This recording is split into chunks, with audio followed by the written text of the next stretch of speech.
All right, let's do this. Sorry, I was typing in the chat on Twitch. You're good. Okay, let's do this. Let me send it to you. Okay, so we are going 10 through 6. Starting at number 10, Sue Bird and Diana Taurasi's post-game interview after the Seattle Phoenix playoff Woo! game. Mm. Number 9, Seattle Storm winning the Commissioner's Cup, the inaugural Commissioner's Cup. Number 8, the NIL announcement and all that has come from that. Number 7, Kalia Copper finishing as the finals MVP.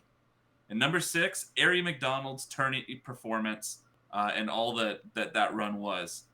So yeah, that's our 10 through 6. There's a Wow. lot to unpack there. I actually have this. That's, I think, the one thing I have correct for some reason. I had Ari at 6, and this is at 6. All of these could be top 5 spots. There's a ton. There's a ton there. You could argue a lot of those. This might sound really controversial. I probably still wouldn't put the Seattle winning the Commissioner's Cup in my top 5 because of how the rollout of that and the aftermath of it. Mm-hmm. That was really the last time we saw Seattle play great. Yeah. But yeah, well, everything and the else, fact that Seattle and the Sun at the time, we kind of thought that was going to be like, ooh, they're going to meet each other again in the finals, and we're going to see if there's like some payback for. And then neither of them made the finals. Yeah, so we just kind of like, oh, okay, all right, yeah, yeah, it was nuts. The Kalia Copper in the finals MVP, that was a huge storyline for me. I think I had that pretty high. I think that was maybe a top 2 or 3 moment for me.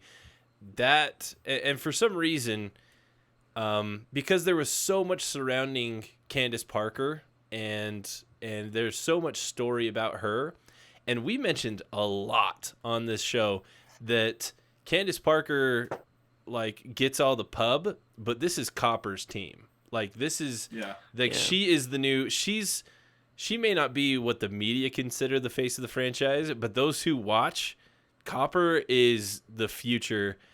And if not, well, and technically she's an unrestricted free agent this season. So she's going to be a major face of this league moving forward. And a couple seasons ago, you would not have said that. So for her to ascend to leading her team into an actual finals victory, I think was a massive accomplishment. Yeah. Here on the show, historically, some of us have had like players whose early takes have almost become reputations for us, where we've had to eat heavy crow. For instance, with Ariel Kyle, Atkins. Ariel Atkins. And for me this year, I admit fully how wrong I was on Copper in that I thought she was playing well, but I very openly was not, like, I didn't have positive takes on her making the All-Star team. I remember wanting certain people running on the All-Star team, and Copper was kind of my next out. And then she shut me up right away. And then and then when the finals rolled up, I remember talking to you guys. We've talked a lot openly and energetically and happily about Candace Parker, and this year I dedicated a lot of hours during this year to talking about a specific year of Candace Parker's life. We're big Candace Parker fans, and I even told you guys if they win it all and they just happen to give the finals trophy to Candace because of a publicity thing, it's going to leave a sour taste in my mouth, because if there's one player that you cannot take out for this team to still be successful, it was Kalia. Like, KFC is what made that team work in its essence. And to Parker's credit, every opportunity that she got, she praised Kalia Copper. Yes. It was not something that was like ignored by the team or by Candace herself. Like, I think they recognized probably before the rest of us that Copper's not just the future maybe of the Chicago franchise, but a superstar. Like, there's only a handful of superstars in the league. There's a lot of all-stars and a lot of players that we like talking about. There's a short list of superstars that I think could make every team in the league immediately better. And Copper has named herself to that list. Yeah, it had just an immediate impact that was huge in my opinion. I'm glad that gets its own spot on this list, because I was worried it was going to be rolled into Chicago's success in the postseason and then the Candace Parker return home and stuff like that, which I'm sure we'll get to. But it deserves, like, when I think back on the season 2021, when we're probably talking like at the draft episode next spring, and we're kind of looking back, like that's going to be one of the very first things that comes to mind is like Copper is, if Chicago's smart and knows what's good for it, she's the future of that team moving forward. When big players sign with new teams, it's always a fun thing for people to do, like oh my gosh, this lineup, right? And they now all these players are together. And Chicago's filled with those types of players that you could list them off. And there were people going, I mean, now you've got Candace, Quigley, Vandersloot, Dolson, DeShields. They're going up that line. Copper wasn't making a lot of those lists early on. Those who knew at the start of the year, but that wasn't like her name wasn't brought into the hype train. Now I think of Kalia Copper being on that team, and I'm like, that's a super team. Like, look at this lineup, and it's just insane to me. Like, and I think that was huge. But at the same time, like, I love her being nestled right there with Arie McDonald, because they just give off that same vibe of people need to start talking about these people more, because just I think the pivotal moment, that South Carolina Stanford finish was probably the moment of the tournament. But if you're walking away with any other name than Arie McDonald of like who won the night of the tournament on the tournament, she was everything. I mean, it was must see. If you were a neutral fan, a couple inches of a jumper away from pulling in hardware in the title game. Yeah. If you were a neutral fan watching the Final Four and the championship matchup, I think you were pulling for Arizona. Right. Like, you just couldn't help but fall in love with that team, and like seeing how much the team wanted to play for that coach. That like Arizona really made a very fun tournament, kind of a legendary tournament.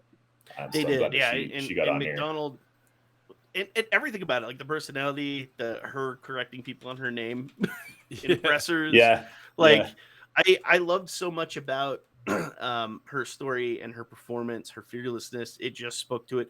I mean, that might be the most comfortable victory a team's had in the Final Four over UConn in a while. And it was because she refused to, that was a very, very good team with a very, very great coach. And Arie was kind of the star of that show. I will say one thing. This is where I was curious where everyone kind of saw the year and like how they might be theming their list. Because, for instance, I had the NIL at 3. I thought it was huge. I forgot to even put it on my list. And I mean, we've dedicated a lot of airtime on this show towards how important we think that is specifically for female athletes and like the advancement of pro female sports.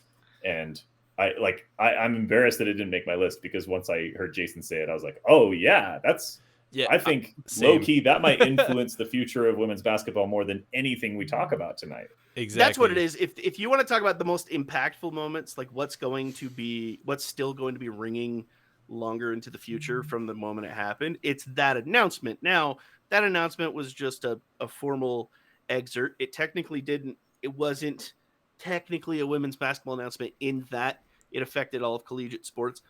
But I stand to say we're already seeing how it has a bigger impact on women's sports and women's basketball beyond anything else. Because, I mean, how many players, there's these large companies that are finally getting in on the NIL. How many of these large companies are saying, like, Paige Beckers is my first signee, Caitlin Clark's my first signee, like, Melissa Smith, Aaliyah Boston, Melissa Smith. Like, they're exactly. They're pulling in these dudes because they're getting on the train of their understanding that. And what you're starting to see is now the whole dollars donuts discussion kind of closes. We're starting to see value in hard numbers, and it's going to get harder and harder for people. Trolls will always find a way, but it's going to get harder and harder for people to deny that value discussion. And I think that's huge, and it's going to have a huge impact. However, it is hard to dilute it down to that's the moment, like this spark that took off and became a memory. And so I see how it's I didn't put this specific item on my list because it seemed too fringe, but I do think it's important. There's a great Washington Post story while the women's tournament was going on about how none of the women's tournament teams bring home any money from the tournament, including Stanford, who won the whole thing. Right. And it basically they took an in-depth look at the type of sponsorships that the women's tournament had, and the fact that there's no way the tournament isn't raking in tons of money. but that the NCAA has decided to commit all of that money to promoting the men's tournament and basically leave the women's tournament high and dry. And it didn't cause the kind of ripples that I think it should have. I think that sort of story should be the sort of thing that's like a scandal and be like, how is the NCAA getting away with this? But one of the things that name and likeness is going to at least mitigate in the future is it's going to prove that like women can be superstars in their own right, even without the help of the body that's supposed to be supporting them, which is, I think, something that we're going to notice more and more in coming days. We're talking about, especially coming into these 2023, 2024 drafts, we're talking about a scenario where we have individuals who are going to be the highest paid player in the league before they're drafted to a team. Yeah. Like it's becoming something very intriguing, and it does make you wonder with that revisionist history. Like, if we could have had this opportunity to promote, to give this to a Candace Parker, to a Diana Taurasi, to a Maya Moore, how undeniable is it to actually go out of your way and watch these players, put them on a big stage, give them that marketing investment, because there's data backing it up, and that's where I think it plays a big role. But I just, that whole scenario was insane to me. And gosh, we could go forever on so many of these. I'm going to hold back on a lot of my takes for the Sue and DT post-game interview, other than to say, if you haven't watched it recently, go find it.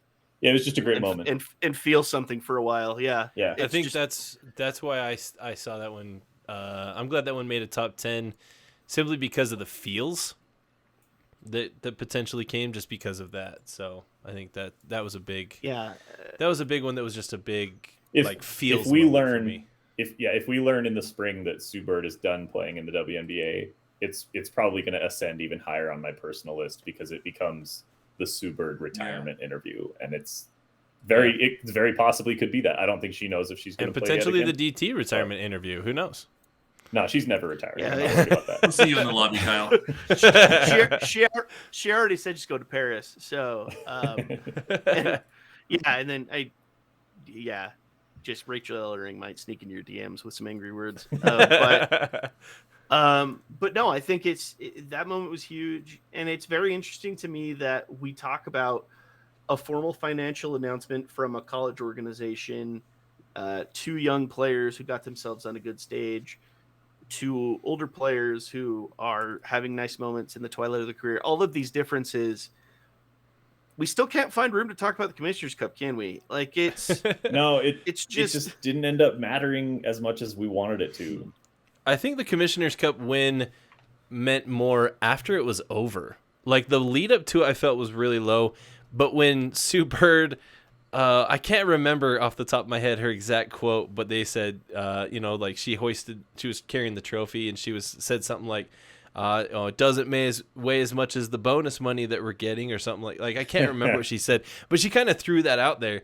And I feel like at that moment, everybody was like, oh yeah, like we got to go get paid. Like, let's go, like, let's really make this I feel like the energy toward it might have shifted simply because the players were just really open about, like, hey, yeah, the championship's nice, so's that bonus check.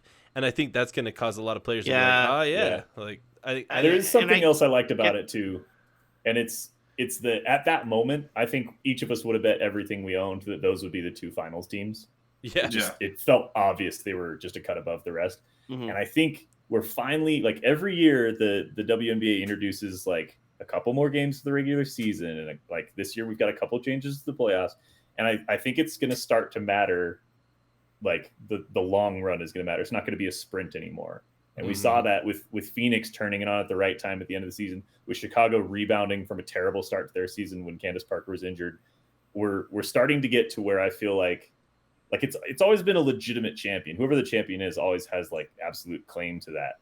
But it's starting to feel like you got to be consistent more nights out of the year, and you have to bring it at the right time in the playoffs in order to kind of survive that gauntlet. And I'm really excited for, like, for the sake of our show, like, storylines are going to have more breathing room to develop over the course of a season now. Mm-hmm. And I love that about where the game is going. Yeah. No, I think, go ahead. Oh, I was just going to say, I agree. I think I'm a fan of anything that makes games that seem less important become important again. And I feel like that's what the Commissioner's Cup does. Is it takes that first half of the year where it can kind of feel like if you're a casual fan, maybe you skip that part and you wait until, maybe August or so to really get involved and figure out what's going on.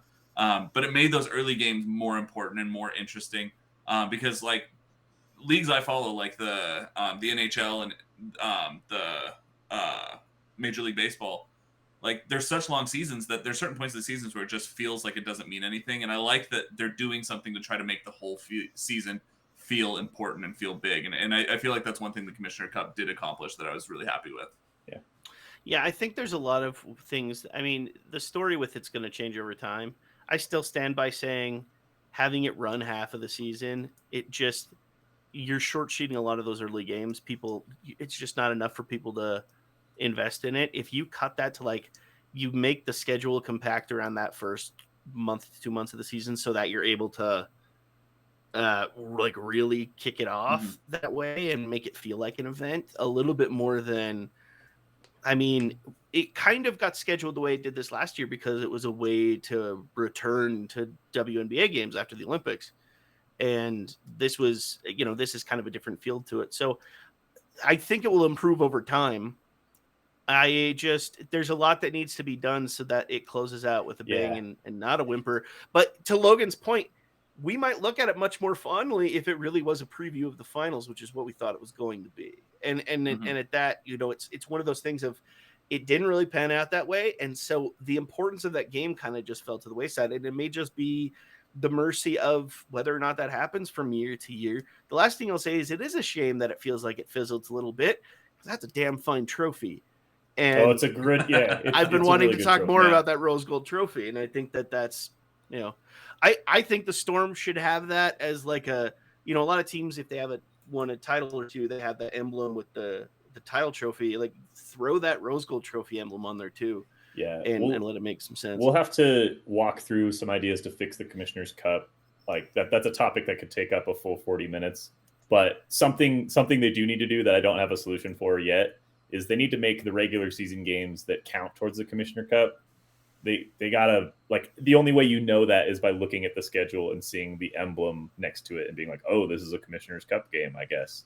And it doesn't really set it apart from any other game other than it's got the icon next to it. And it just feels like they need to put some more stakes on, or they need to have some method of determining it so that it feels it needs to feel desperately like maybe even if it's just like, hey, this game is on ESPN like in prime time and it is a Commissioner's Cup game, then it's like, oh, like it's on TV, people are going to watch this game, like this is an important game. I don't know. We'll have to think about that in the future, but we'll fix it.